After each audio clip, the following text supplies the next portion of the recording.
오늘 우리에게 주신 하나님의 말씀은 사무엘상 2장 27절에서 36절까지의 말씀입니다. 하나님의 사람이 엘리에게 와서 그에게 이르되 여호와의 말씀에 너희 조상의 집이 애굽에서 바로의 집에 속하였을 때에 내가 그들에게 나타나지 아니하였느냐. 이스라엘 모든 지파 중에서 내가 그를 택하여 내 제사장으로 삼아 그가 내 제단에 올라 분향하였으며 내 앞에서 에봇을 입게 하지 아니하였느냐. 이스라엘 자손이 드리는 모든 화제를 내가 내 조상의 집에 주지 아니하였느냐. 너희는 어찌하여 내가 내 처소에서 명령한 내 제물과 예물을 밟으며 내 아들들을 나보다 더 소중히 여겨 내 백성 이스라엘이 드리는 가장 좋은 것으로 너희들을 살찌게 하느냐. 그러므로 이스라엘의 하나님 나 여호와가 말하노라. 내가 전에 내 집과 내 조상의 집이 내 앞에 영원히 행하리라 하였으나 이제나 여호와가 말하노니 결단코 그렇게 하지 아니하리라. 나를 존중히 여기는 자를 내가 존중히 여기고 나를 멸시하는 자를 내가 경멸하리라. 보라, 내가 네 팔과 내 조상의 집 팔을 끊어 내 집에 노인이 하나도 없게 하는 날이 이를지라. 이스라엘에게 모든 복을 내리는 중에 너는 내 처소에 환난을 볼 것이요 내 집에 영원토록 노인이 없을 것이며 내 제단에서 내가 끊어버리지 아니할 내 사람이 내 눈을 쇠잔하게 하고 내 마음을 슬프게 할 것이요 내 집에서 출산되는 모든 자가 젊어서 죽으리라. 네 두 아들 홈니와 비느하스가 한날에 죽으리니 그들이 당할 그 일이 내게 표징이 되리라. 내가 나를 위하여 충실한 제사장을 일으키리니 그 사람은 내 마음 내 뜻대로 행할 것이라. 내가 그를 위하여 견고한 집을 세우리니 그가 나의 기름 부음을 받은 자 앞에서 영구히 행하리라. 그리고 내 집에 남은 사람이 각기 와서 은 한 조각과 떡 한 덩이를 위하여 그에게 엎드려 이르되 청하노니 내게 제사장의 직분 하나를 맡겨 내게 떡 조각을 먹게 하소서 하리라 하셨다 하니라. 아멘. 오늘도 주말 하루를 말씀으로 시작하는 모든 분들의 삶이 충실한 제사장으로의 역할을 감당하는 삶이 되기를 예수님의 이름으로 축복합니다. 우리는 계속해서 사무엘상의 말씀을 나누고 있습니다. 이 사무엘상의 말씀은 하나님께 온전히 모든 것을 내맡긴 자 한나로 시작하여 하나님의 마음에 합한 자 다윗의 이야기로 이어지게 됩니다. 저번에 한나의 이야기를 나누면서 이 사무엘서를 관통하는 주제가 하나님께 온전히 내맡긴 자로 살 것을 권고한다고 나눴는데 오늘 2장에는 그 이야기를 엘리의 집과 한나의 집을 대비하면서 더 구체적으로 이야기하고 있습니다. 2장의 전체 구조를 보면은 한나의 기도로 불리는 그 찬양이자 기도인 기도문 1절부터 10절까지 쭉 이어지고 나중에 이제 신약에서도 이제 마리아의 노래로 이렇게 인용되기도 하는 한나의 노래입니다. 그리고 11절부터 26절까지는 엘리의 아들들과 사무엘의 모습을 교차로 보여주면서 비교합니다. 어머니 한나가 하나님께 간구함으로 또 허락받았으므로 똑같은 샤알이란 단어라고 말씀을 드렸었죠. 간구, 샤알하고 허락받았으므로 하나님께 온전히 맡겨진 삶으로 드린다. 샤알, 이것도 이 세 단어가 똑같은 단어라고 말씀을 드렸었죠. 하나님께 샤알로 사무엘을 얻었으므로 하나님께 온전히 샤알 드린다라고 고백했던 이 사무엘, 이 어린아이가 점점 더 성전 안에서 바르게 자라는 모습과 이제 엘리의 두 아들인 홈니와 비느하스가 하나님께 드려야 하는 것들을 오히려 갈취하고 멋대로 이용하는 모습들을 이렇게 대비하면서 보여주고 있습니다. 예를 들면 엘리의 아들들이 여호와께 드리는 제사의 그 절차들을 무시하는 내용이 쭉 13절부터 16까지 묘사됩니다. 예를 들어 그 고기를 삶아서 드려야 되는데 이제 자기들이 먹기에 삶은 것보다 구운 게 맛있으므로 생고기를 달라 한다던가 이제 뭐 멋대로 그것을 가져간다던가 하는 모습들을 쭉 묘사합니다. 그들의 악한 모습을 묘사한 다음에 18절에서는 사무엘의 모습이 묘사가 되는데 사무엘에 대해서 이렇게 비교하듯이 기록하고 있죠. 사무엘은 어렸을 때 세마포 에봇을 입고 여호와 앞에서 섬겼더라. 제사장의 옷을 입고 어려서부터 하나님을 섬겼다라고 기록을 하므로 이제 엘리의 아들의 그 패악한 모습과 사무엘의 신실한 모습을 이렇게 비교하면서 보여주고 있습니다. 그리고 22절부터 25절까지는 더 이제 어두운 이야기가 나옵니다. 회막에서 시종드는 여성들과 이제 이 엘리의 두 아들이 동침하면서 이들을 희롱하기도 하고, 그리고 자신들의 어떤 욕구를 채우기도 하는 그런 모습들을 보여주죠. 그리고 이 엘리가 보다 못해서 아들들을 훈계하는 모습이 또 이렇게 기록이 됩니다.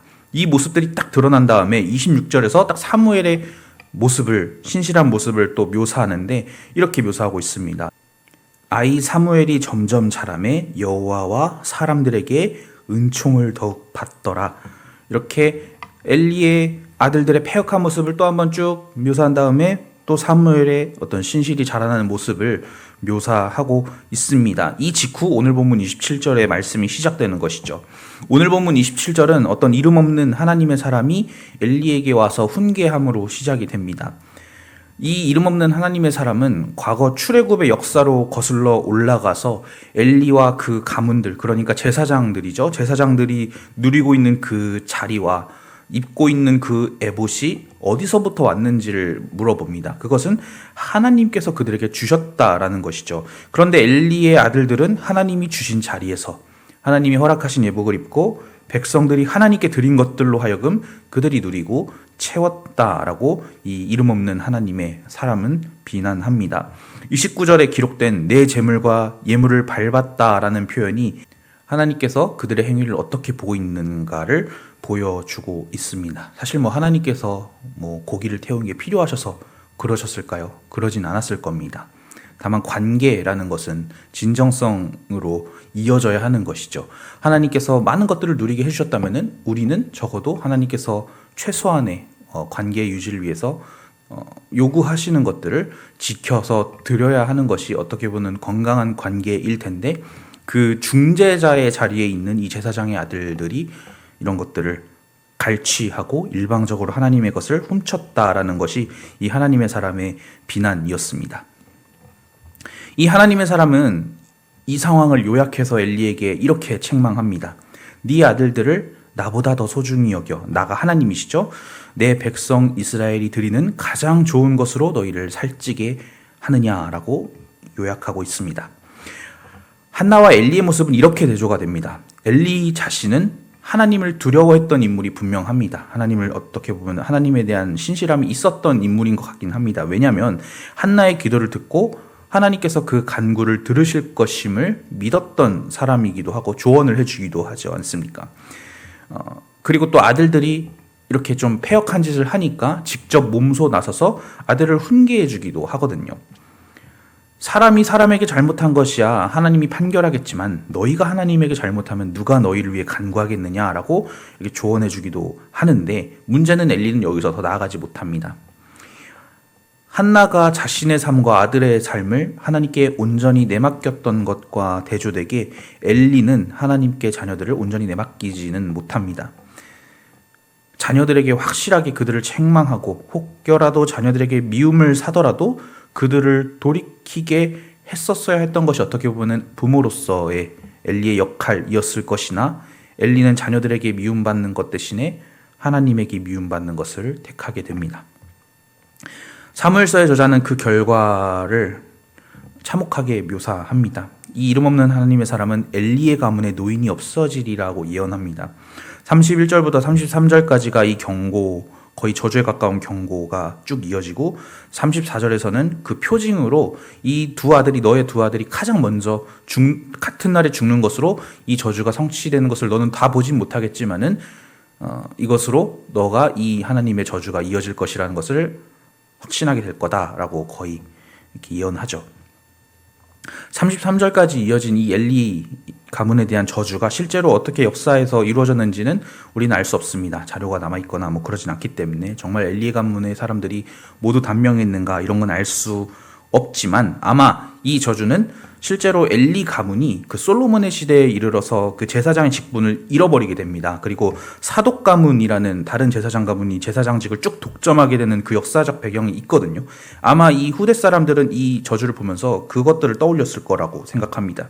엘리 가문은 키나긴 그 남유다 제사장 가문의 역사 가운데서 마치 단명하듯이 일찍 자취를 감춰버리기 때문이죠. 그리고 이어지는 35절에서는 새로 일어날 제사장과 기름 부음 받은 자에 대한 예언이 들어 있습니다. 우리는 오늘 이 본문에 주목해보자 합니다. 이 35절에 수점을 맞춰볼까 하는데 35절은 엘리의 가문 대신에 일어날 제사장과 기름 부음 받은 자에 대해서 이렇게 기록하고 있습니다. 내가 나를 위하여 충실한 제사장을 일으키리니 그 사람은 내 마음 내 뜻대로 행할 것이라. 내가 그를 위하여 견고한 집을 세우리니 그가 나의 기름 부음 받은 자 앞에서 영구히 행하리라. 아멘. 이 충실한 제사장과 기름 부음 받은 자가 누구인지에 대한 여러 해석이 있습니다. 그리고 이 해석들은 이 책을, 성경을 어느 관점에서 바라보느냐에 따라서 점점 넓어지기도 하고 좁아지기도 하고 그 층위가 나뉘는 걸 볼 수 있는데, 먼저 사무엘서라는 이 책 한 권 안쪽에서 이 제사장과 기름 부음 받은 자를 해석해 본다면은 사무엘과 다윗으로 이어지는 하나님의 사람 계보를 나타낸다고 볼 수 있습니다. 물론 사무엘은 레위 가문이긴 했지만 제사장은 아니었습니다만, 오늘 본문에서 그가 에봇을 입었다, 제사장의 그 옷을 뒤집어 쓰고 하나님 앞에 섰다라는 이런 기록들을 본다면, 그리고 제사장이 본래 백성들과 하나님을 잇는 다리 역할을 하는 자들을 생각해 본다면은 사무엘을 일종의 제사장으로 보는 것도 가능해 보입니다. 그리고 그가 기름 부음 받은 자 앞에서 행하고 왕조를 세우는데 공헌했다는 점을 본다면, 실제로 사무엘에 의해서 다윗이 일어나고 그 왕조가 섰다는 것을 우리가 생각해 본다면은, 그리고 하나님께서 다윗 왕조를 집으로 비유하셨고, 네가 나의 집을 지어주는 게 아니라 내가 너의 집을 지어주겠다라고 말씀하셨다는 것을 감안해 본다면, 또 사도행전 13장 22절에서 다윗을 하나님의 마음에 맞는 자라고 비유했음을 우리가 떠올려 본다면은, 이 사무엘서 내부적인 해석으로는 사무엘과 다윗으로 이어지는 하나님께 내맡긴 자들의 계보라고 보는 것이 자연스럽습니다. 그런데 신약의 시대에 이르러선 이 해석이 확장되게 됩니다. 신약의 관점에서 본다면은 기름 부음 받은 자는 누가 될까요? 기름 부음 받은 자를 의미하는 단어가 헬라어로 그리스도죠. 아마 여러분들은 예수님을 떠올리셨을 겁니다. 실제로 신약 시대의 교부들과 성경 연구가들은 이 기름 부음 받은 자가 신약에서는 다윗의 후손으로 오셨으며 기름 부음 받은 제사장이자 왕이신 예수님을 뜻한다고 여겼습니다. 그리고 하나님께서 죽으신 예수님을 살리심으로 그 몸을 견고한 성전으로 세웠음을 상기해 본다면은 이 해석은 어떻게 보면 신학적으로 자연스러울 수 있겠죠. 그러면 한 가지 의문이 남습니다. 신약 시대에 이르러 기름 부음 받은 자가 예수님이라면 그 앞에서 행하는 충실한 제사장은 누가 되는 것일까요? 저는 바로 우리 교회가 그 충실한 제사장으로 일어서야 된다고 봅니다. 충실한 제사장에서 이 충실한을 의미하는 히브리어는 아만입니다. 견고한 집을 세우리라 해서 이 견고한이라고 쓰인 단어도 아만이거든요. 똑같은 단어가 쓰인 건데 뜻이 여러 개가 있는 겁니다. 아멘으로 익숙할 이 단어는 견고하다를 의미하기도 하고 지속되다를 의미하기도 하고 믿는다를 의미하기도 합니다. 그래서 아멘 이렇게 이야기하는 것이죠. 푸른 마르고 꽃은 시드나 주님의 말씀은 영원하다는 그 선지자의 고백과 찬송의 가사처럼 하나님의 말씀은 사라지지 않습니다. 그리고 그 말씀을 기억하고 살아내는 한 사람의 예배자가 둘셋 모인다면은 주님의 교회는 견고히 지속될 것이며 영원히 설 것입니다. 하나님의 말씀을 제사장마저 가벼이 여기던 시대 속에서 하나님께 온전히 모든 것을 내맡겼던 한 저주받은 여성의 삶으로 다윗 왕조의 기름을 부으셨던 것처럼 말이죠. 오늘 말씀을 통해 이 한 가지를 기억했으면 좋겠습니다. 우리는 하나님의 말씀을 맡은 충실한 제사장이자 견고한 교회이자 영원히 이어질 하나님의 말씀을 지탱하며 신뢰하는 몸된 성전입니다. 만약 그런데 우리의 삶이 하나님의 말씀보다 먼저 앞서 나간다면, 하나님의 말씀에 우리의 삶을 맞추어 나가는 것이 아니라 우리를 위해 하나님의 말씀과 그 이름을 사용한다면 언제든 우리는 홈느와 비느하스가 될 수 있다는 것입니다. 혹은 우리의 자녀가 그렇게 자랄 수 있겠죠. 저는 여러분과 저의 삶이 한나처럼 하나님께서 세우신 한 사람의 충실하고 견고한 예배자의 삶으로 바로 서기를 소망합니다. 그렇게 하나님께 온전히 내맡긴 자의 삶을 우리 자녀들이 보고 배우리라 믿습니다. 그렇게 매일 하루하루를 치열하게 예배하며 살아갈 때에 하나님께서 우리를 통해 하실 일이 있음을 믿어 의심치 않습니다. 오늘 하루도 한 사람의 예배자로 제사장으로 섬기며 살아가는 여러분과 저의 삶이 되기를 예수님의 이름으로 축복합니다. 기도하시겠습니다. 은혜의 주님 감사드립니다. 우리를 돌보시고 우리를 지키심에 감사드립니다. 하나님께서 주신 것들을 우리가 귀히 여기게 하여 주시옵시고 우리가 누리는 모든 것들이 하나님께로부터 왔음을 알고 우리가 하나님께 드려야 하는 것들을 마땅히 드리고 행해야 하는 것들을 마땅히 행하고 하나님의 말씀에 우리의 삶을 맞추어 나가는 자들로 살아가게 하여 주시옵소서.